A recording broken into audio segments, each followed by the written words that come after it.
Hello guys, কি অবস্থা তোমাদের? খুবই জোস একটা এনিমি আসছে যেটা আমি দেখতেছি, ভাবলাম যে তোমাদের সাথেও শেয়ার করি। আমি প্রথম এপিসোড বা দুইটা এপিসোড হয়তো দিব, দেখবো যে তোমরা কেমন রিয়াকশন দাও, মানে তোমাদের অবস্থা কি। তোমরা যদি ভালো লাইক কমেন্ট করো, তোমাদের যদি পছন্দ হয় তাহলে এনিমিটা কন্টিনিউ করবো আর কি। আর ভাই তোমরা জানলে অবাক হবা, এইটার ক্রিয়েটর হইতেছে ফুল মেটাল অ্যালকেমিস্টের ক্রিয়েটর। সো বুঝতে পারতেছো, যারা ফুল মেটাল অ্যালকেমিস্ট দেখছে তারা জানে যে এটা বেস্ট একটা এনিমি। যারা এখন পর্যন্ত দেখো নাই, স্যাড ভাই, এত জোস একটা এনিমি তোমরা দেখো নাই আজ পর্যন্ত। যারা দেখছে কেউ খারাপ বলতে পারে নাই। যাই হোক, আমি আজকের এনিমিতে ফোকাস করি। আজকে থেকে আমি শুরু করতে যাচ্ছি হচ্ছে ডিমন্স অফ দ্য শ্যাডো রিয়ালম। এপিসোডের শুরুতেই আমরা একটা ভিলেজ দেখতে পারি, যেই ভিলেজের একটা ঘরের মধ্যে থেকে বাচ্চার কান্নার আওয়াজ আসতেছিল। একজন বলে যে তোমার ভিতরে আরো একটা বাচ্চা আছে, তোমার যমজ বাচ্চা হবে। আর এই কথাগুলো একটা বুড়ো দাদি বলতেছিল, যে বলে যে সকাল হয়ে যাচ্ছে, এখনই এই বাচ্চাকে জন্ম দিও না। পাশে থাকা মেয়েটা বলে যে দাদি তুমি এগুলো কি বলতেছো, কেউ ইচ্ছা করে কিভাবে আটকে রাখতে পারে। দাদি বলে যে এটা অদ্ভুত শোনা গেলেও ওকে এটা করতেই হবে, তাইলেই তো এই বাচ্চা বড় হয়ে ডিমনদেরকে বশ করতে পারবে। বাইরে আমরা এই বাচ্চা দুইটার বাবাকেও চিন্তিত অবস্থায় দেখতে পারি। এরপরে দেখতে পারি যে বাচ্চা দুইটার জন্ম হয়েছে, আর আমাদেরকে বলা হয় যে এই বাচ্চা দুইটা রাত আর দিনকে আলাদা করতে পারে। এরপরে আমাদেরকে 16 বছর পরের সিন দেখানো হয়। আমরা জঙ্গলের ভিতরে দেখি যে একটা ছেলে একটা পাখি শিকার করছে। এরপরে ও উপরের দিকে একটা প্লেনের ধোঁয়া দেখে, ও ভাবে যে এইটা কোনো ড্রাগনের ধোঁয়া হয়তো। এরপরে ছেলেটা একটা ঘোড়ায় করে বাসার দিকে ফিরতে থাকে। এরপরে আমরা ভিলেজের গেটে একটা ছেলেকে দাঁড়ানো দেখতে পারি, যে এই ছেলেটাকে দেখে ওর দিকে দৌড়ে যায় আর বলে যে ওই ইউরো, তুমি আবারও একা একা শিকারে চলে গেছিলা। ইউরো বলে যে হ্যাঁ ডানজি, কিন্তু এখন আমি চলে আসছি। ডানজি বলে যে কিন্তু তুমি আমাকে সাথে নিলা না কেন? জঙ্গলের ভিতরে যদি তোমার কিছু হয়ে যাইতো তাহলে তুমি সাহায্যের জন্য তো কাউকে বলতেও পারতা না। ইউরো বলে যে আরে আমার কিছু হবে না, আমাকে রক্ষা করার জন্য লেফট হ্যান্ড রাইট আছে না। আর গাইস, এখানে লেফট হ্যান্ড রাইট হইতেছে ওদের ভিলেজের গেটে দুই পাশে যে দুইটা মূর্তি রাখা, এই দুইটা। যাক, এরপরে এরা দুইজন কথা বলতে বলতে ভিতরে চলে যায়। আর আমরা দেখতে পাই যে ভিলেজের ভিতরে ইউরো খুবই ফেমাস। আসলে ইউরো ভিলেজের সবাইকে অনেক হেল্প করে, আর এই জন্য ইউরোকে ভিলেজের সবাই অনেক ভালোবাসে। এরপরে ইউরো আর ডেনজি বাসায় চলে আসে, যেখানে ডেনজির মা ডেনজিকে বলে যে কাজে সাহায্য করার জন্য। কিন্তু ডেনজি ভাই ওইখান থেকে পগার পার, যেটাতে ওর মা চিল্লাইতে শুরু করে যে তুমি ইউরোর মতন হইতে পারো না কেন। ইউরো দাদিকে জিজ্ঞাসা করে যে আশা ঠিক আছে, যেটাতে ওর দাদি বলে যে হ্যাঁ, ও আবার ওর কাজ শুরু করে দিছে।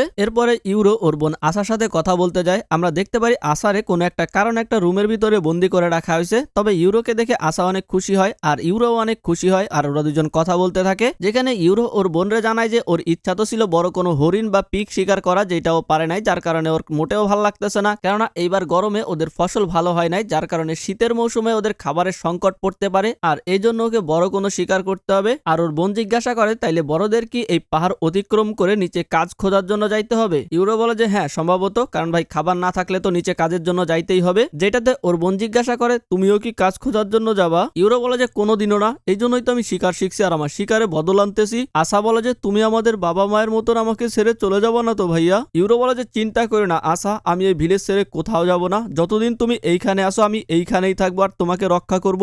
যেটা শুনে আশা অনেক খুশি হয়। তখনই সেইখানে দানজির মা এসে জানায় যে বাইরে ডেরা আসছে। ডেরা মনে করো যে এই ভিলেজের ট্রেডার, যে বাইরে থেকে অনেক জিনিস নিয়ে আসে, ওষুধপত্র নিয়ে আসে, আর এই ভিলেজের লোকেরা বিভিন্ন জিনিসের মাধ্যমে সেইগুলো কিনে নেয়। কিনে নেয় বলতে কোনো টাকা দিয়ে কিনে না, কিন্তু জিনিসপত্রের বদলে জিনিসপত্র এক্সচেঞ্জ করে সেই আগের যুগের মতো। এরপরে সেখানে ইউরো এসে ডেয়ারকে হাই জানায়। ডেয়ার বলে যে ইউরো তোমার কিছু লাগবে কিনা? ইউরো বলে যে না না। তখন ডেয়ার ওরে একটা বলের মতন কিছু একটা দেয় আর বলে যে আরে তোমার কিছু না লাগলেও আসার তো কিছু দরকার, যেটার জন্য ইউরো ডেয়ারকে ধন্যবাদ জানায়। আর যাওয়ার সময় তিতারের ফেদারটা দিয়ে যায়, যেটা পেয়ে তো অনেক খুশি হয়ে যায় যে এটা অনেক দামে বিক্রি করা যাবে। এরপরে আমরা দেখতে পারি ডেয়ার ট্রেড শেষ করে ভিলেজ থেকে আবারও চলে যায়। এরপরে আমরা দেখতে পারি ডেনজি আর ইউরো কাজ করতেছিল, যেখানে ডেনজি বলে যে ও একদিন বাইরে যাইতে চায়, কারণ আজ পর্যন্ত ভিলেজ থেকে যারা বাইরে গেছে তারা কেউ ফিরে আসে নাই, তার মানে অবশ্যই বাইরের দুনিয়া অনেক জোশ হবে। কিন্তু ইউরো বলে যে ওর এই ভিলেজ ছেড়ে যাওয়ার কোনো ইচ্ছাই নাই। যেটাতে ডেনজি বলে যে আরে তোমরা দুইজন তো যাইতে পারো, তোমাদের যদি ভয় লাগে সাথে আমারেও নিতে পারো। ইউরো বলে যে তোর সাথে থাকলে আমার বোন আশা আরো বিগড়াই যাবে। ডেনজি বলে যে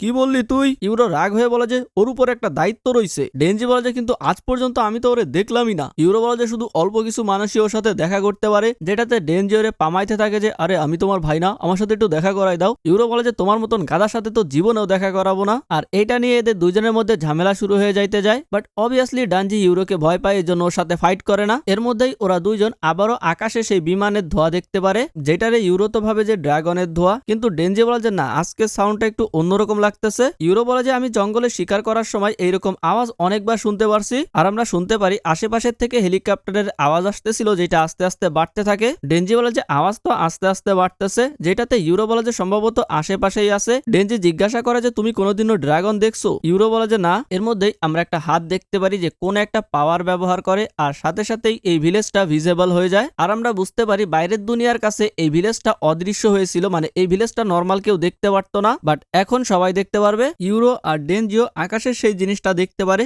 আর ওরা প্লেন দেখতে পেয়ে তো পুরো অবাক হয়ে যায়, কারণ এর আগে এরকম জিনিস ওরা আগে কখনো দেখে নাই। এর মধ্যেই আমরা দেখতে পারি ওদের ভিলেজের উপর দিয়ে দুইটা হেলিকপ্টার উঠতেছে, যেটা দেখে ভিলেজের সবাই তো অনেক ভয় পেয়ে যায়। এর মধ্যে কেউ একজন পিছন থেকে এসে একটা ভিলেজারের গলা কেটে দেয় আর আমরা দেখতে পারি এরা হইতেছে আর্মি, মানে আর্মি এই ভিলেজে ঢোকা শুরু করছে। পথে থাকা ডেয়ারও হেলিকপ্টার দেখতে পেয়ে বলে যে এটা একদমই ঠিক হচ্ছে না। আমরা দেখতে পারি আর্মি ভিলেজারদের মারতে শুরু করে। একজন দৌড়ে এসে দাদির কাছে জিজ্ঞাসা করে যে দাদি এগুলো কি হইতেছে। দাদি বলে যে আমি জানি না, সম্ভবত সুরক্ষা কবচ ভেঙে গেছে। লোকটা জিজ্ঞাসা করে যে কিন্তু কিভাবে হইলো। দাদি বলে যে আমি জানি না, কিন্তু ওরা সম্ভবত এখানে ইউরোর জন্য আসছে। দাদি সবাইকে বলে যে আমাদেরকে ইউরোকে লুকাইতে হবে, তাড়াতাড়ি যাও ইউরোকে আমার কাছে নিয়ে আসো। এদিকে আমরা দেখতে পারি আর্মিরা অনেক ভিলেজারদেরকে মেরে ফেলছে আর ভিলেজাররা সব মোরা অবস্থায় পড়ে আছে, যেটা দেখে ডেনজি বলে যে এইগুলো কি, ওরা সব ভিলেজারদেরকে মেরে ফেলছে। ওরা এখান থেকে দৌড়ে যাইতে শুরু করে আর ইউরো ডেনজিকে বলে যে আমার সাথেই থাইকো। সামনেই ওদের সাথে দুজন আর্মির দেখা হয়ে যায় যারা ওদের উপরে গুলি চালাইতে যায়, কিন্তু ইউরো একজনের হাতে তীর মেরে দেয় আর একজন গুলি চালাই দেয়, কিন্তু ইউরো ওর পেটের মধ্যে তীর মেরে দেয়। আর আর্মি যেই গুলিটা চালাইছিল সেটা ডেনজির সাইড দিয়ে গিয়ে পাথরে লাগে।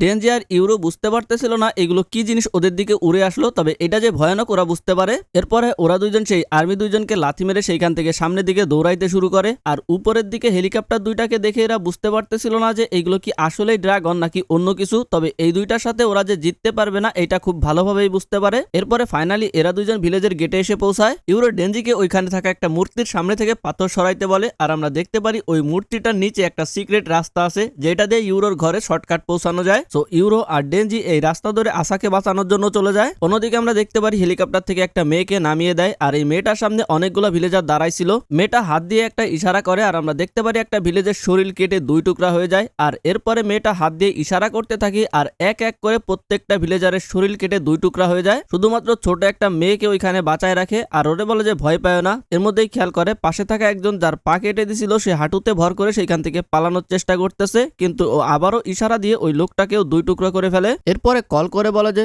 হ্যালো আমি গাবু বলতেছি, মিডিল এলাকা আর বাইরের এলাকা আমার কন্ট্রোলে চলে আসছে, এখন আপনি এইখানে গ্রাউন্ড ফোর্স পাঠাইতে পারেন। অন্যদিকে আমরা ডেরাকে দেখতে পারি কয়েকটা আর্মিকে মেরে ওদের কাছ থেকে একটা বন্দুক নিয়ে নেয়। এরপরে একজনকে কল করে বলে যে হ্যালো হানা, এটা একদমই ঠিক হচ্ছে না, তুমি কি ওইখান থেকে ধোঁয়া দেখতে পারতেছো, তো আমরা কি আমাদের মিলিত হওয়ার জায়গা বদলাইতে পারি, আমার মনে হয় আশা চলে আসছে। অন্যদিকে আমরা দেখতে পারি কেউ একজন দাদিকে মেরে টেনে নিয়ে যাচ্ছিল আর আমরা দেখতে পারি এইটা অ্যাকচুয়ালি একটা মেয়ে। এরপরে মেয়েটা সেই রুমের সামনে এসে দাঁড়ায় যেখানে ইউরোর বোনকে রাখা হয়েছে আর ওই রুমের দিকে হাত বাড়িয়ে বলে যে ঘৃণা লাগে আমার। আমরা দেখতে পারি এর হাত থেকে ওই রকম পাওয়ার বের হয় যেরকমটা প্রথমে আমরা দেখছিলাম যে একটা হাত থেকে পাওয়ার বের হয়ে এই ভিলেজটা ভিজিবল হয়। সো বুঝতেই পারতেছো ওইটা এই মেয়েটাই করছিল। যাই হোক, মেয়েটা ইশারা করার সাথে সাথেই সামনে থাকা ব্যারিয়ার ভেঙে যায় আর ভিতরে থাকা ইউরোর বোনও মারা যায়। তখনই সেখানে ইউরো দৌড়ায় আসে আর দেখতে পারে যে ও দাদি আর বোনকে মেরে ফেলছে আর ও চিল্লায় ওঠে যে আশা।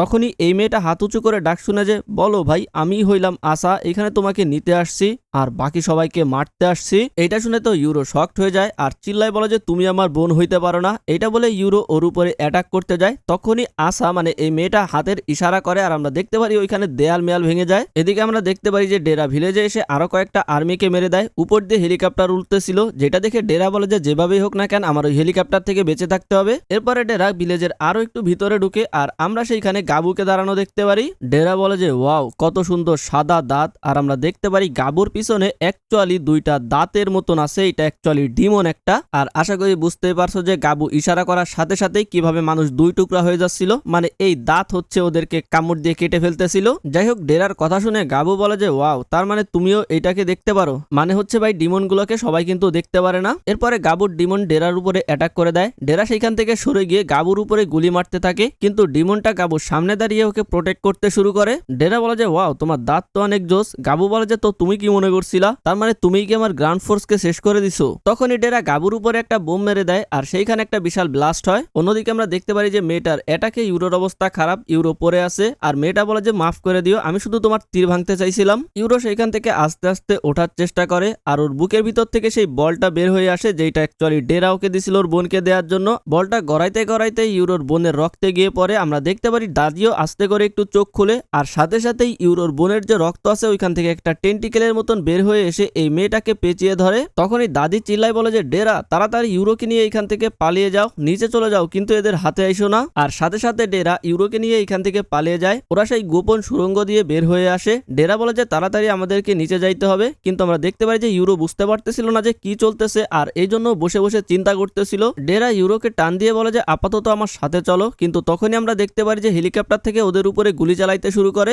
ডেরা বলে যে ধেত্তেরি সুযোগ হারাই ফেলছি। ডেরা নিজের বন্দুক দিয়ে হেলিকপ্টারে গুলি করার চেষ্টা করে, কিন্তু কোনো লাভ নাই, কারণ আর্মিদের কাছে ওর থেকেও ভালো বন্দুক আছে। ডেরা চিন্তায় পড়ে যায় যে এখন যদি সেই দাতালা ডেমন এখানে চলে আসে তাহলে আর আমাদের রক্ষা নাই। এদিকে ইউরো কান্না করতে শুরু করে যে আসা মারা গেছে আর দাদিকেও আমি পিছনে ছেড়ে চলে আসছি। ডেরা ওরে বোঝাইতে শুরু করে যে এইগুলোর এখন সময় নাই। ডেরা নিজের কাছ থেকে একটা লকেটের মতন বের করে ইউরোকে দেয় আর দেখায় যে দুই গেটের মাঝখানে এরকম একটা চিহ্ন আছে যেখানে এইটা ফিট করে বসাইতে হবে। ইউরো তো কিছুই বুঝতে পারতেছিল না যে ওরে দে এরকম কেন করাইতেছে, আরো প্রশ্ন করতে শুরু করে, যেটাতে ডেরার উপরে চিল্লাইতে শুরু করে যে এত প্রশ্ন করো না, যেটা বলছি সেটা করো। ইউরো দৌড়ে গিয়ে দেখতে পারে যে গর্তটা তো ময়লা দিয়ে ভরাট হয়ে আছে, আরো বলে যে গর্ত তো ময়লা দিয়ে ভরাট হয়ে আছে। ডেরা চিল্লাইতে শুরু করে তো ভাই পরিষ্কার কর না, নিজেদের ভিলেজ রে পরিষ্কার রাখতে পারিস না। হেলিকপ্টার থেকে ইউরোকে দেখতেছিল, তবে এরা ইউরোকে কিন্তু মারবে না, কারণ ইউরোকে এরা জীবিত নিয়ে যাইতে আসছে আর বাকি সবাইকে মারতে আসছে, এই জন্য ওরা ইউরোর উপরে গুলি চালায় না। ইউরো গর্তটা পরিষ্কার করে সেইখানে সেই লকেটটা বসিয়ে দেয় আর সাথে সাথে ডেরা এসে ইউরোর মুখ সেই লকেটের উপরে গুতা মেরে দেয়, যার ফলে ইউরোর মুখ আর নাক থেকে রক্ত বের হয়ে লকেটের উপরে পড়ে। এই জন্য ডেরা আর ইউরোর মধ্যে ঝগড়া শুরু হয়ে যায়। আর যেহেতু ডেরা বের হয়ে আসছে, হেলিকপ্টার থেকে ডেরার দিকে গুলি করার জন্য রেডি হয়। তখনই আমরা দেখতে পারি যে এই মূর্তি দুইটা চমকাইতে শুরু করে আর হঠাৎ করে চারপাশ আলোকিত হয়ে যায় যে কেউ কিছু দেখতে পারে না। এর মধ্যেই কিছু একটা হেলিকপ্টারের উপরে অ্যাটাক করে দেয় আর আমরা দেখতে পারি যে দুইটা হেলিকপ্টারের উপরে দুইটা মনস্টারের মতন কিছু একটা,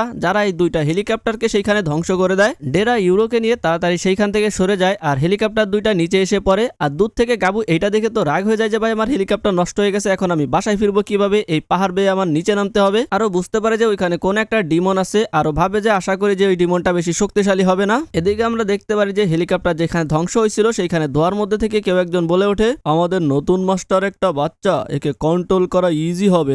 লেফট বলে যে তাতে কিছু যায় আসে না, আমাদের মাস্টারের আদেশ তো শুনতেই হবে, বুঝতে পারছো। ডেরা বলে যে গোস্ট, মনস্টার, ডিমন এসব কিছু জোড়ায় জোড়ায় আসে, আমরা মানুষরা এদেরকে আলাদা আলাদা নামে চিনি। ইউরো এই দুইজন হইতেছে তোমার ডিমন, লেফট অ্যান্ড রাইট। সো আশা করি বুঝতে পারছো, ওই মেয়েটার কাছে যেমন একটা ডিমন আছে দাঁতের মতন, ঠিক সেম ভাবে এই দুইজন হইতেছে ইউরোর ডিমন। ইউরো এদেরকে যা বলবে এরা তাই করবে। আর এই এপিসোড এইখানেই শেষ হয়ে যায়। এই এনিমির দুইটা এপিসোড চলে আসছে, সো আমি কাল পরশুর মধ্যেই আরো একটা এপিসোড দিয়ে দিব, প্যারা নাই। সো আজকের মতন এই পর্যন্তই থাক ভাই, ভালো থাকো সবাই, বাই বাই।